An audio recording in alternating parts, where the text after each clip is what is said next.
Assalamualaikum warahmatullahi wabarakatuh. Salam sehat, laksanakan protokol kesehatan. Pansus Investigasi Pertambangan DPRD Kalimantan Timur melakukan sidak di Kabupaten Kutai Barat.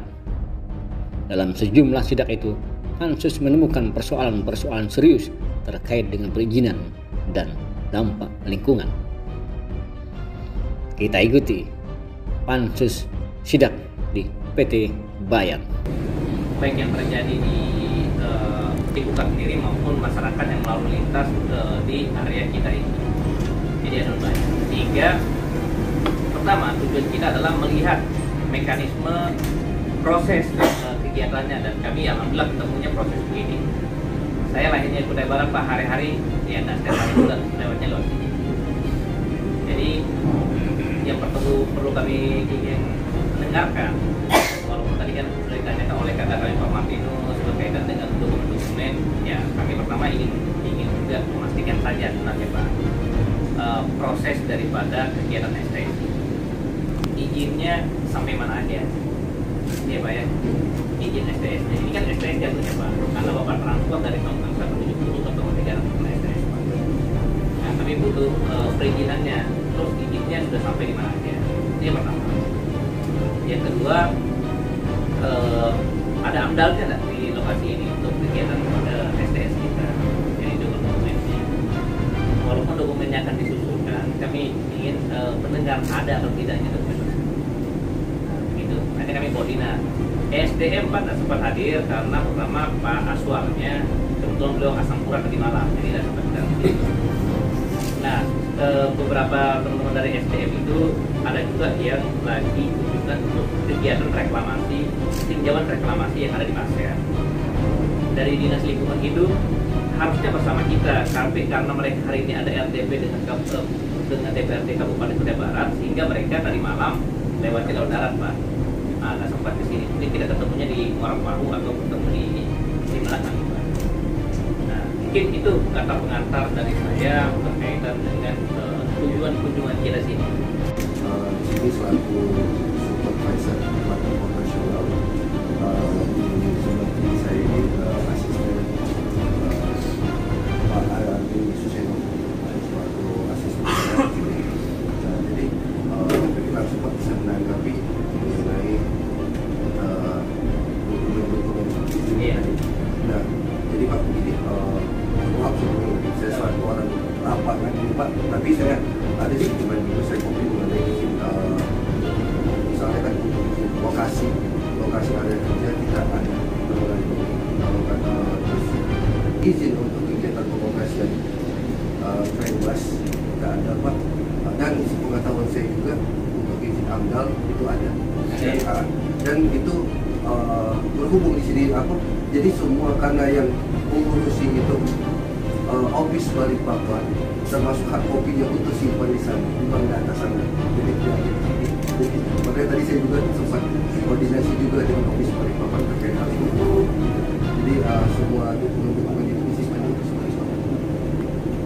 Jadi berarti nggak apa-apa, kita kan kesini cuma tinjau lapangan. Ya, siap. Yang Bapak katakan kan ya kami apa aja sebenarnya Pak. Ya. Tapi nanti kami minta bukti dokumennya kata ya. Betul. Minta bukti dokumennya. Karena begini, informasi beredar bahwa di sini tidak ada izinnya. Ini informasi beredar. Nah, kita kemudian mungkin PTSP bisa juga menjelaskan.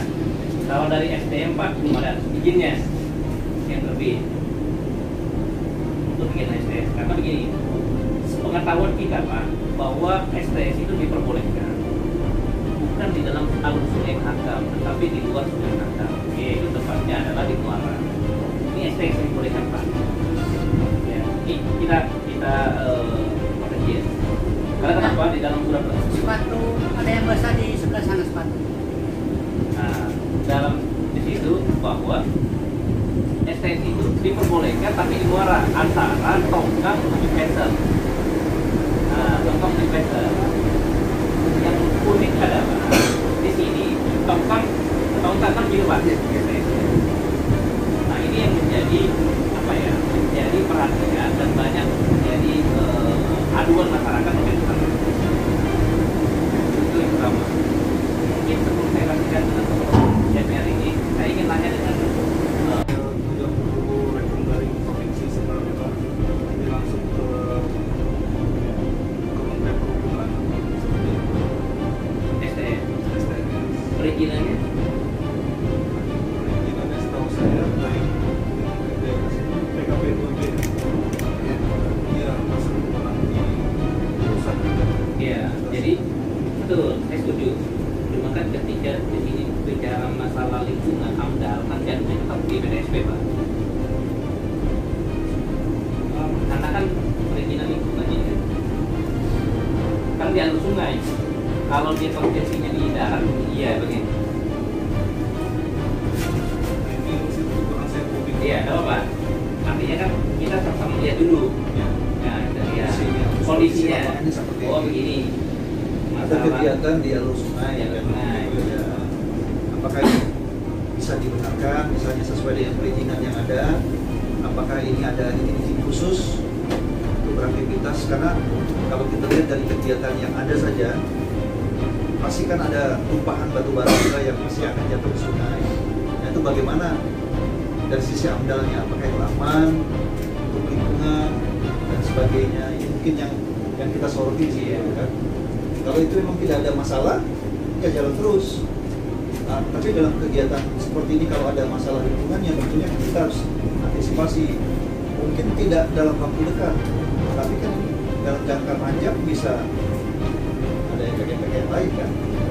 Mungkin itu ya. Ya, oke, jangan. Ya, langsung ke Ya, kita sharing aja di karena bukan urusan.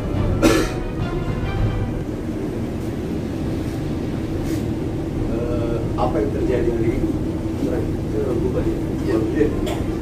Kalau Oh iya. dia boleh pakai kapal ya. Yang setahu saya, dia seperti ini adalah ini. Kenapa saya katakan ini khusus? Karena begini. Jadi perusahaan batubara itu mempunyai izin konsesi, ya. Itu dalam di situ dari buat dan kemudian ada RKB. Ya. Nah, sekarang saya mau tanya, ini produksinya berapa? Per tahun? Ya kan, RKB-nya kan ada kan? Ya, kalau setahu saya yang seiring dengan izin yang sudah diberi itu seperti itu. Syaratnya adalah, contoh misalnya ya, saya kasih contoh di Kutai Barat itu ada PT Adalo itu, mereka belum punya konsesi lahan, dan mereka sudah bikin smelter, lakukan fosilkan. Nah, kenapa bayar grup yang notabene di PKB itu, ya, produksinya besar, ya kan? Kenapa mereka dah bikin? Kan lagi buat ya, di bawah sementara ya. Kenapa dah nunggu sementara di sana? Permasalahannya ini AMDAL ini bermasalah. Saya tahu ini tidak punya AMDAL. Ini tidak bisa keluar AMDAL masalahnya, karena berpengaruh dengan lingkungan masyarakat. Di sini di sebelah sana kan banyak orang masyarakat, banyak yang terdampak loh ya. Saya membuktikan di sini ada AMDAL-nya, ada AMDAL-nya pasti ada AMDAL-nya. Tapi kalau smelter yang dibuat di sana itu saya yakin pasti ada AMDAL-nya. Tapi kalau sini nggak ada AMDAL. Dan saya bisa klaim masukin di media ini nggak ada AMDAL. Biar AMDAL ini nggak ada AMDAL ini. Saya yakin. Jadi makanya kami tadi minta, kami kan masih 3 hari proses lebaran, ada 6 pusat. Sebulan kami nanti bisa berdiri. Saya mau bilang ya, nah, apakah kami pulangnya nanti milih pakai SPA, pakai kapal yang penting kan itu. Karena Bayang Group ini sudah menjadi blacklist bagi kami dalam pemerintah. Kenapa saya bilang blacklist? CSR kemarin yang silakan ke Jakarta, kita jelas 200 miliar itu. Ada apa itu? Kenapa diserahkan di Jakarta CSR? Kenapa diserahkan di Ibu? Kenapa diserahkan di kampus-kampus yang ada di Samarinda? Ini kan bodoh perusahaan ini. Ada apa ini? Orang yang punya ini, orang 10 terkaya di Indonesia gitu. Apa sih? Gitu. Jadi saya mohon minta dokumen nanti setelah kami pulang hari Sabtu, siapkan dokumennya. Yang saya minta pertama AMDAL-nya ini. Terima kasih. Atau harus ada TKS guna untuk menilai diri kan gitu. Izinnya berproses, tetap berproses dari PDSP sampai dengan KSD, karena kan proses begitu, termasuk di SUB, termasuk sebandar dan sebagainya. Nah, maksud kita itu, kalaupun di sini masuk konsesi, ya kita minta izinnya itu Bapak bilang, Bapak izinnya. Tapi tidak mau terlalu bagaimana, karena Bapak kan tidak memegang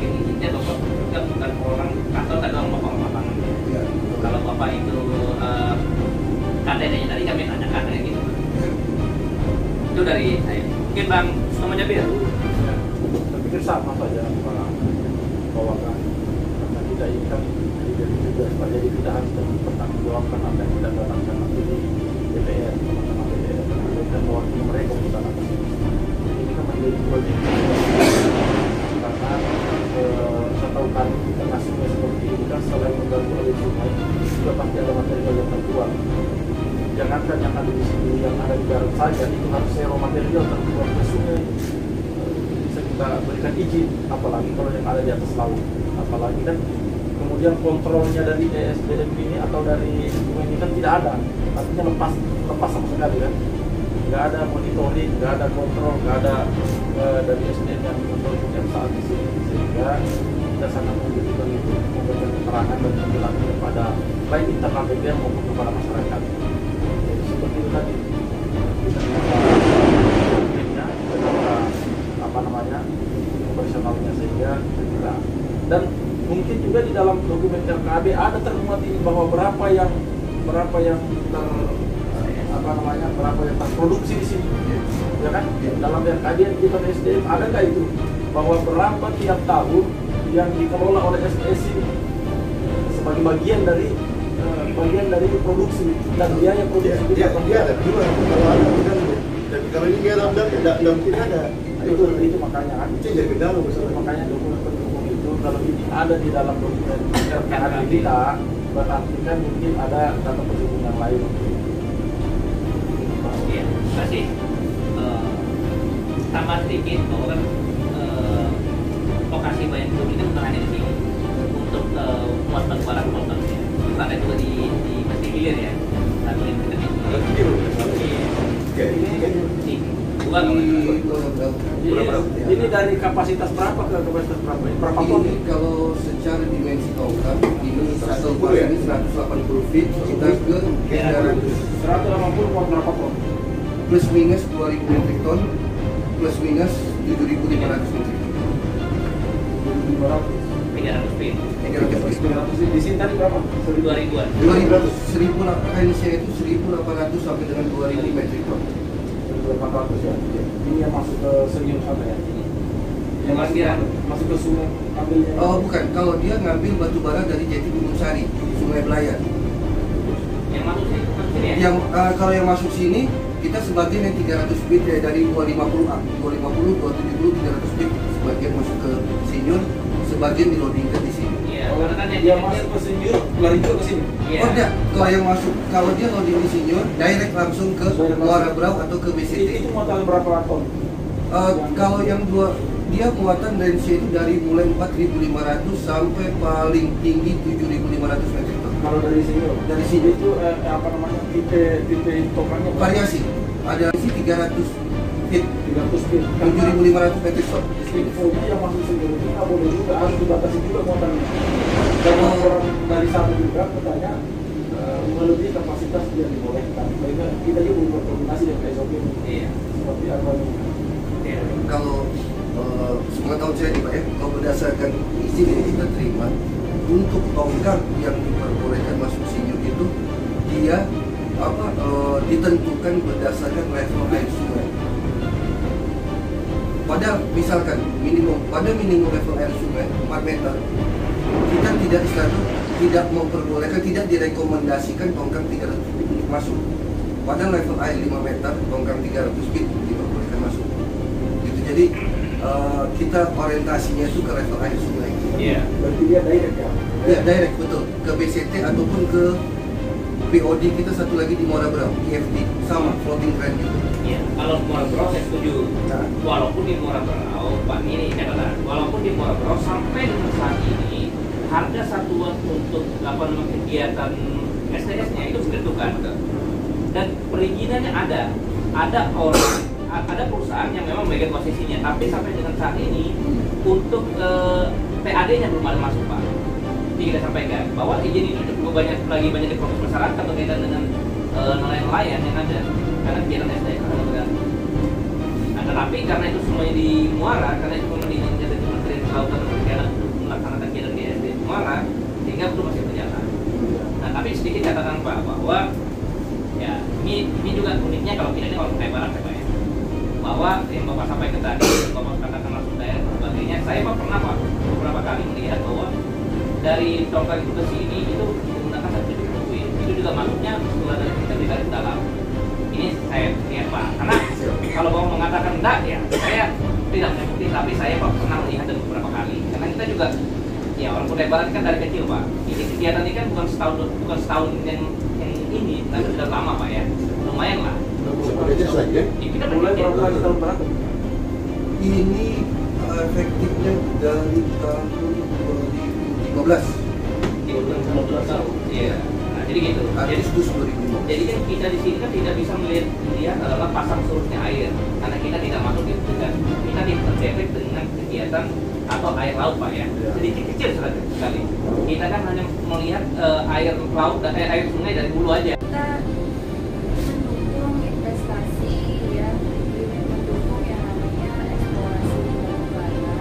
Tapi yang menjadi perhatian kita adalah bagaimana PT Bayan ini bisa memberikan kontribusi yang maksimal kepada masyarakat, khususnya ya masyarakat di sekitar area konsesinya. Karena yang terjadi selama ini kan dampaknya nggak terlalu signifikan, ya, apalagi dengan kasus CSR kemarin yang harusnya bisa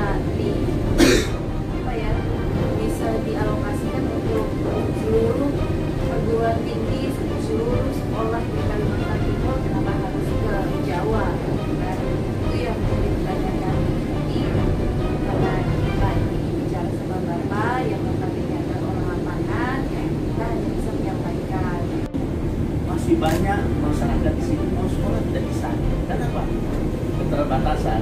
Kalau itu dikoordinir dengan baik, kecil atau besar, luar biasa manfaatnya. Karena mengambil manfaat dari perut bumi Kalimantan Timur. Tapi kenapa sampai kita kasih ke tempat lain dan itu tidak ada notanya dan tidak ada pengetahuannya?